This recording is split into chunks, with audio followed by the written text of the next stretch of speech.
Hi, good morning. Thank you for coming today. And yesterday we talked a lot about taking care of our body, and today I will try to find some tools on how to take care of our mind, our psychological needs. So together we try to build a toolkit so we can break the cycle, because many of us are really losing our voice. We suffer in silence. We condone a culture of toxic stress.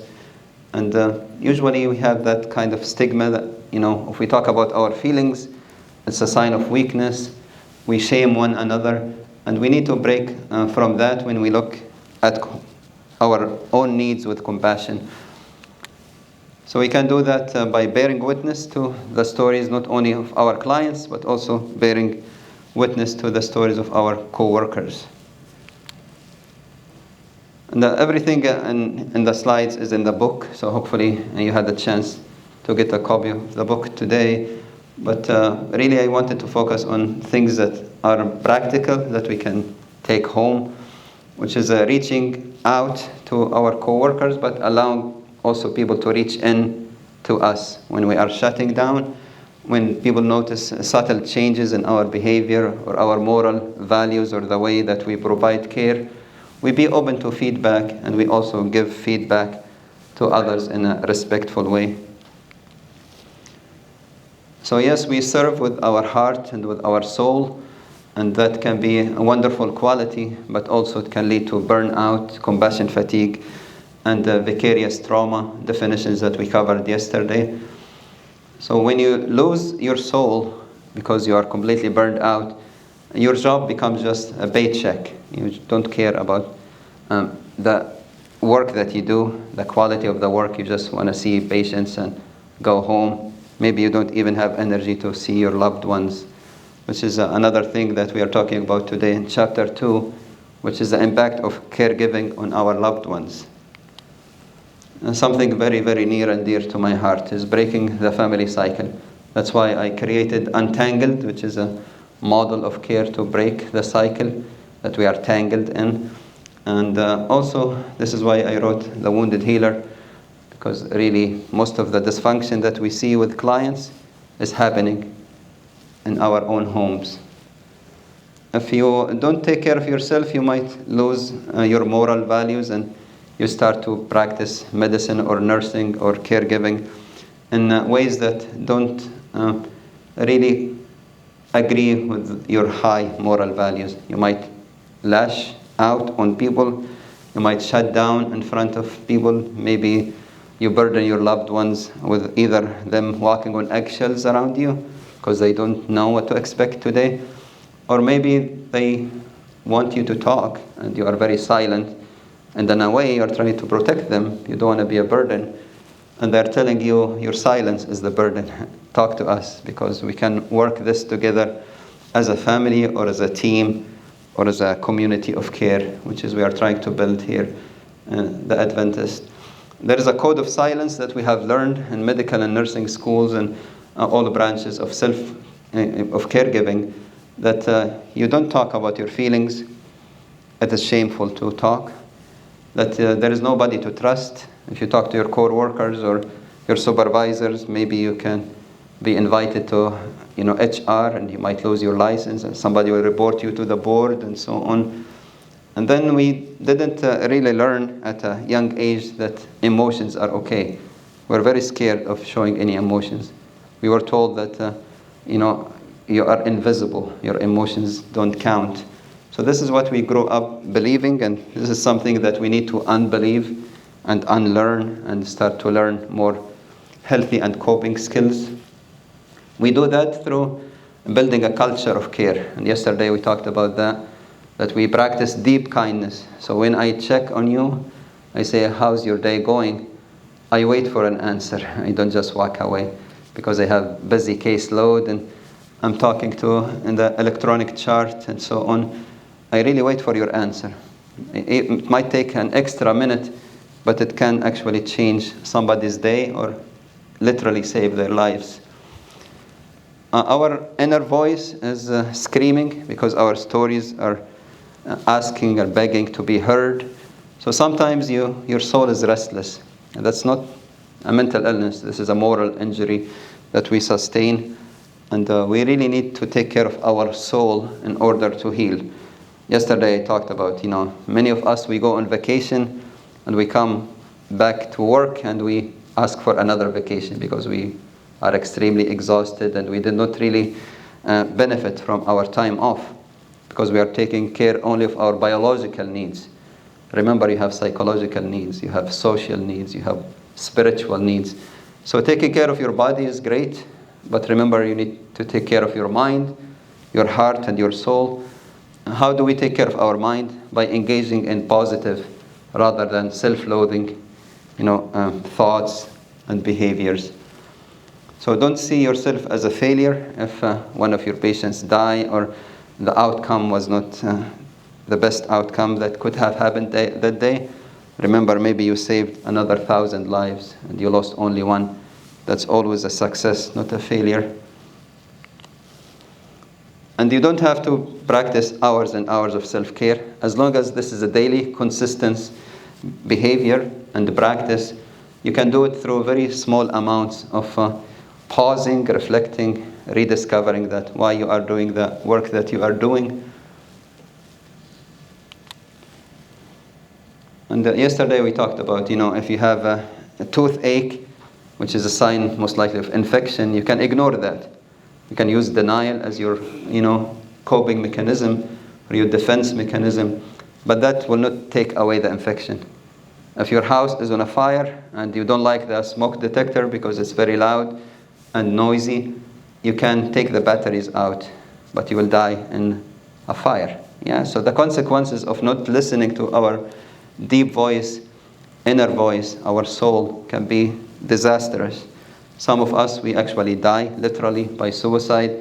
Some of us, we die by self-neglect. Some of us, we engage in all kinds of self-destructive behaviors. And some of us, we just check out. We say, this is not for me anymore. I don't feel that I have what it takes to continue to be a nurse or a doctor or whatever caregiver discipline that you are in. Many of us, we live in the orange zone.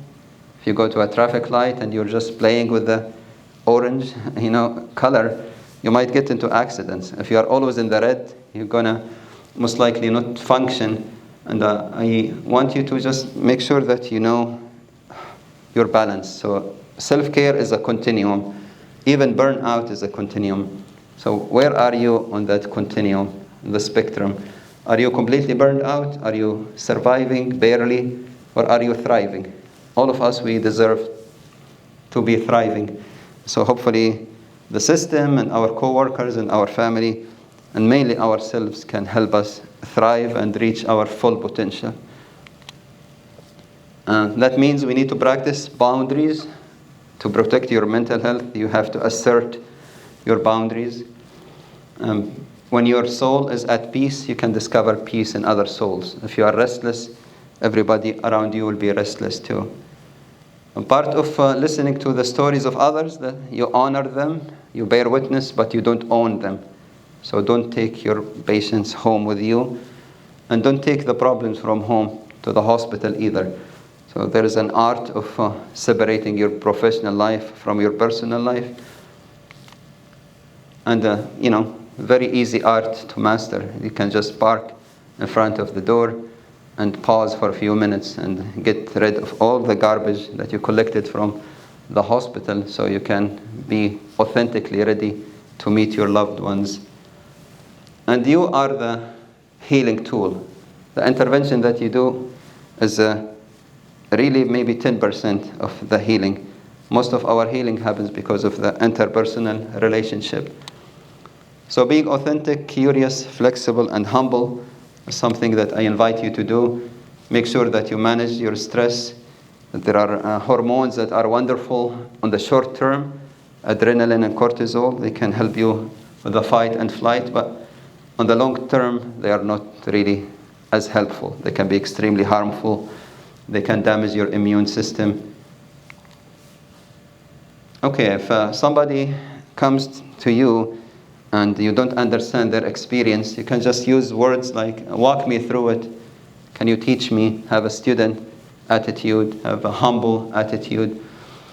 And yesterday we talked a little bit about, the difficulty that we have in our relation with our, clients. One of them that you guys became the family members of many people during COVID because their family was not available because of the quarantine restrictions. So many of us, we have that deep pain that we have lost patients, or maybe they survived, but I couldn't really help them connect with family and so on. Please, remember that you have done your best given the circumstances. They have also done their best. So don't beat yourself and don't just engage in guilt over mistakes that happened because of the quarantine season. And sometimes our patients will become difficult to engage. We call them maybe borderline or manipulative. We give them all of these labels when in fact they're just lacking the social and coping skills. So if I understand where they're coming from, their behavior is only the message, then I can send them compassion rather than punishment. And you do that also with your loved ones. If my daughter is acting out, I can either send her on time out, where she cannot learn anything because she's very loud and clear, being quote-unquote disrespectful, telling me I cannot manage my big emotions, and I say, go to your room and manage your emotions. Very confusing message to the child. So we decided in our home to do time in rather than time out. So I invite the child to sit down and talk about what's going on. Almost always a better outcome with my children or my clients, co-workers, and so on. If you don't nurse your deep wounds, they might bleed in different ways, mainly in the relationship. And I share a story, I had a colleague that, he was a nurse, and he had his experience with serving in Iraq and Afghanistan. So he was working as a nurse, and this patient, who happened to be a young Muslim man, came and he was very hostile towards him. And the nurse, he went into, flashbacks. He thought he's back in a war zone, so he reacted to the patient reaction, and he slammed the patient to the floor, and was an ugly outcome for everybody involved. So we need to really make sure that we take care of our deep wounds so they don't get reopened by somebody who is also traumatized. And the best thing you can do is to listen to people, not to fix them, but just to offer them safe space. As I said, the behavior is only the message. So look at the behavior as an adaptation to trauma, and then skillfully engage with that behavior.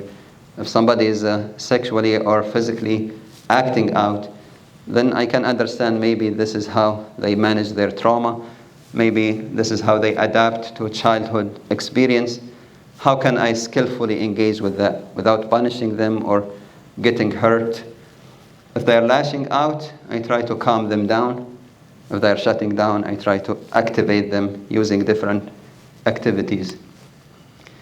So the culture is teaching us that we don't care about your feelings. Your feelings are for the weak. You're not supposed to, your patient should come first. And all of these messages, the customer is always right. But remember, safety should come first. So when you do no harm, that means you do no harm to yourself as well. So let us try to learn new habits that will help heal ourselves, and that way we can heal other people. If you are running out of gas, you have nothing left in you for tomorrow's journey. So you put everything in your work and you have no energy, only the leftover you can give to your family. Not fair to them, not fair to you. Okay, so self-care is not selfish. Yesterday I told you it is not luxury. It is actually your responsibility. If you want to continue to be a caregiver, then you are responsible to take care of yourself, because otherwise you're going to fall, and you are the foundation of everybody standing on your shoulders. If that foundation is shaky, everybody will fall with you. So the very thing that you are trying to prevent is going to happen if you ignore self-care. Okay, most of human suffering happens within a relationship. The best thing we can do to heal our trauma is to reconnect with other humans. So our children are going through a difficult time. We need to invite them to safe spaces where they can befriend their shadows, their reactions to trauma, and get comfortable talking about what happened. Because if you talk about trauma, it will take away its power over you. If you do that as an individual, as a family, as a community, then that will be wonderful.